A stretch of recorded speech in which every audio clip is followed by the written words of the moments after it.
அஸ்ஸலாமு அலைக்கும். Hi friends, welcome to Fahmi recipes. எல்லோரும் எப்படி இருக்கீங்க? நாங்கள் அல்ஹம்துலில்லாஹ் ரொம்பவே நல்லாயிருக்கோம்.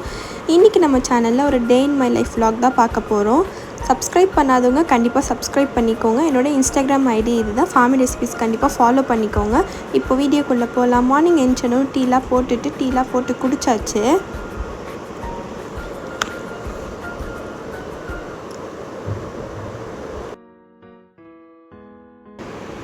அதுக்கப்புறமா பாப்பாவுக்கு ட்ரெஸ் ஆர்டர் பண்ணியிருந்தேன். அதோட பார்சல் வந்துருந்துச்சு.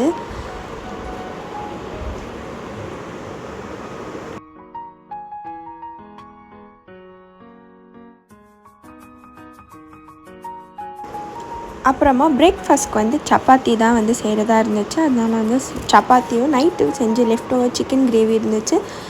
அதை வச்சு பிரேக்ஃபாஸ்ட் சாப்பிட்டாச்சு.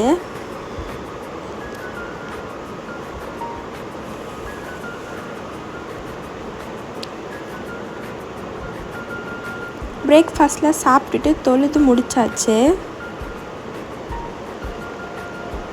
கிளைமேட் இப்படி தான் இருந்துச்சு. ரொம்பவே நல்லா இருந்துச்சு கிளைமேட்.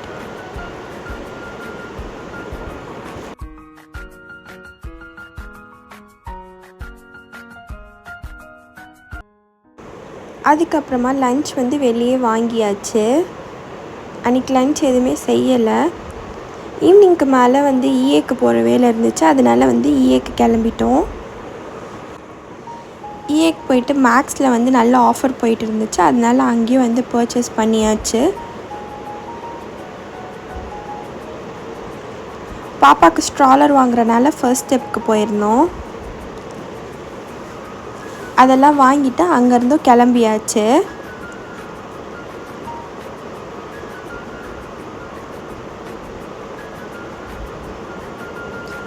அதுக்கப்புறமா வீட்டுக்கு நான் பெருசாக வீடியோ எதுவுமே எடுக்கலை. அதுக்கப்புறமா புதினா துவையல் எப்படி செய்கிறதுன்னு பார்க்கலாம். அதுக்கு நம்ம ஒரு பேனை நல்லா ஹீட் பண்ணி எடுத்துக்கலாம். அதுக்கு ஒரு 2 டேபிள் ஸ்பூன் ஆயில் ஆட் பண்ணிக்கலாம்.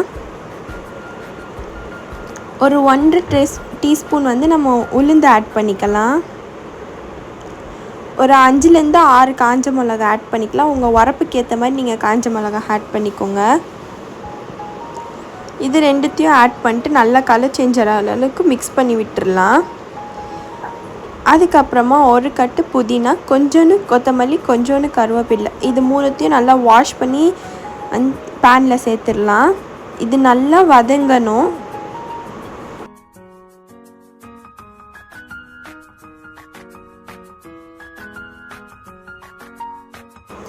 இப்போது இந்த ஸ்டேஜில் நம்ம தேவையான அளவுக்கு புளி ஆட் பண்ணிக்கலாம்.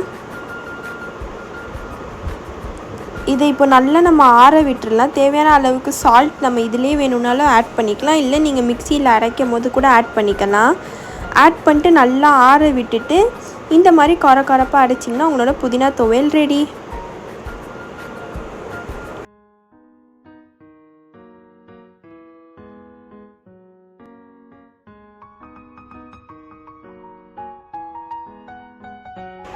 அதுக்கப்புறமா டீலாம் குடிச்சிட்டு நைட்டு டின்னருக்கு பிரியாணி, வெஜிடபிள் பிரியாணி தான் செய்கிறதா இருந்துச்சு.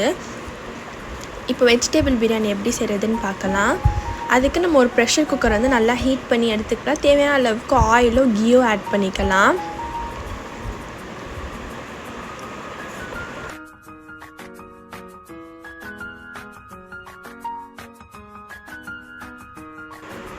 நான் இதில் எந்த ஸ்பைசஸுமே ஆட் பண்ணலை. சில்லி பவுடர் ஆட் பண்ணும்போது நான் பிரியாணி மசாலா ஆட் பண்ணிடுவேன். இப்போ இதில் 2 ஆனியன் நல்லா தின்னாக ஸ்லைஸாக சாப் பண்ணி வச்சுருக்கேன். இதை ப்ரெஷர் குக்கரில் ஆட் பண்ணிடலாம்.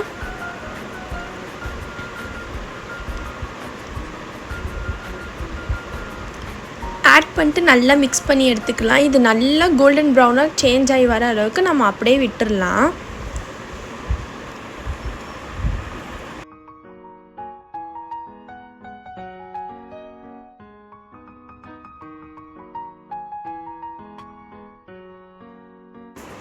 இப்போது ஆனியன் நல்லா கலர் சேஞ்ச் ஆகி வந்துச்சு. இந்த ஸ்டேஜில் நம்ம தக்காளி, சில்லி ஆட் பண்ணிக்கலாம். ஒரு 4லேருந்து 5 பச்சை மிளகாய் நான் ஆட் பண்ணியிருக்கேன். ஒரு 2 நார்மல் சைஸ் தக்காளி ஆட் பண்ணியிருக்கேன். ஆட் பண்ணிட்டு தேவையான அளவுக்கு ஜிஞ்சர் கார்லிக் பேஸ்ட்டும் ஆட் பண்ணிக்கலாம். இது ஒரு வாட்டி நல்லா மிக்ஸ் பண்ணி விட்டுடலாம்.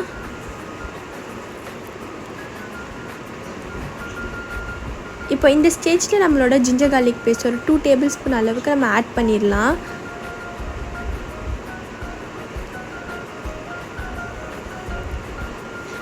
இப்போ எல்லாமே நல்லா இதாகி வந்துருச்சு. இப்போ வந்து தேவையான அளவுக்கு மிளகாத்தூள் தேவையான அளவுக்கு ஆட் பண்ணிக்கலாம். உங்கள் உரப்புக்கு ஏற்ற மாதிரி நீங்கள் மிளகாத்தூள் ஆட் பண்ணியிருக்கலாம். நான் ஒரு 3 டீஸ்பூன் ஆட் பண்ணியிருக்கேன். பிரியாணி மசாலா ஒரு 1/2 டீஸ்பூன் வந்து ஆட் பண்ணிவிட்டு நல்லா மிக்ஸ் பண்ணி விட்டுடலாம்.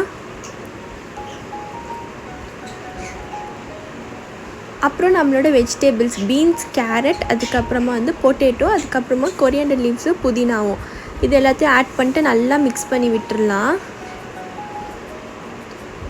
தேவையான அளவுக்கு சால்ட் ஆட் பண்ணிக்கலாம். ஒரு 1.5 டேபிள் ஸ்பூன் அளவுக்கு கர்ட் ஆட் பண்ணிக்கலாம். ஆட் பண்ணிட்டு நல்லா மிக்ஸ் பண்ணிக்கலாம்.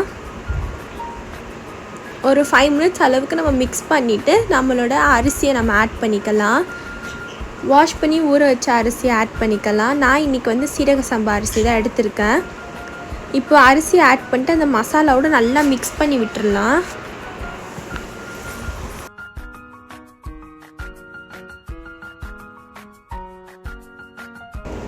ஒரு 2 மினிட்ஸ் அளவுக்கு நம்ம நல்லா மிக்ஸ் பண்ணிவிட்டு இதில் தேவையான அளவுக்கு நம்ம தண்ணி ஆட் பண்ணிக்கலாம். தண்ணி ஆட் பண்ணிட்டு லெமன் வந்து ஒரு 1/2 1 லெமன் அளவுக்கு நம்ம ஆட் பண்ணிக்கலாம். ஆட் பண்ணிட்டு ஒரு வாட்டி நல்லா மிக்ஸ் பண்ணி விட்டுட்டு நம்ம ப்ரெஷர் குக்கரை க்ளோஸ் பண்ணிவிட்டு ஒரு 3 to 4 விசில் நம்ம வேகிற அளவுக்கு நம்ம விட்டுடலாம்.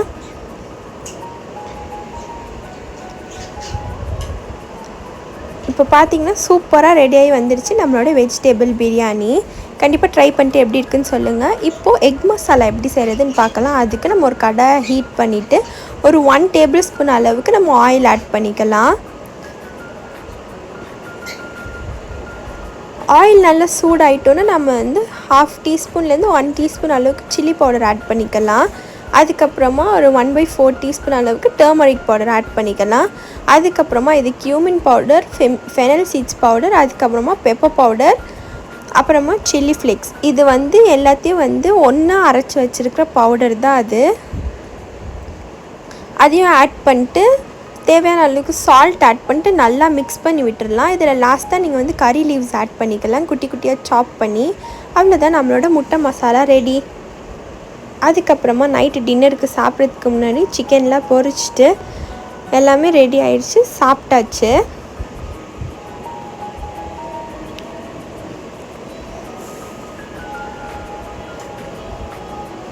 சாப்பிட்டு டீயோ குடிச்சு முடிச்சாச்சு. நெக்ஸ்ட் டே மார்னிங் மட்டும் இந்த கிளிப் எடுத்திருக்கேன். மார்னிங் ரொம்ப நல்லா இருந்துச்சு கிளைமேட்.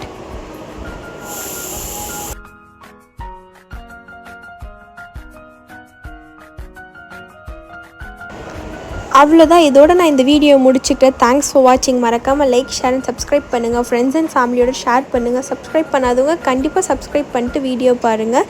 இன்னொரு இன்ட்ரெஸ்டிங்கான வீடியோவில் பார்ப்போம். டாட்டா.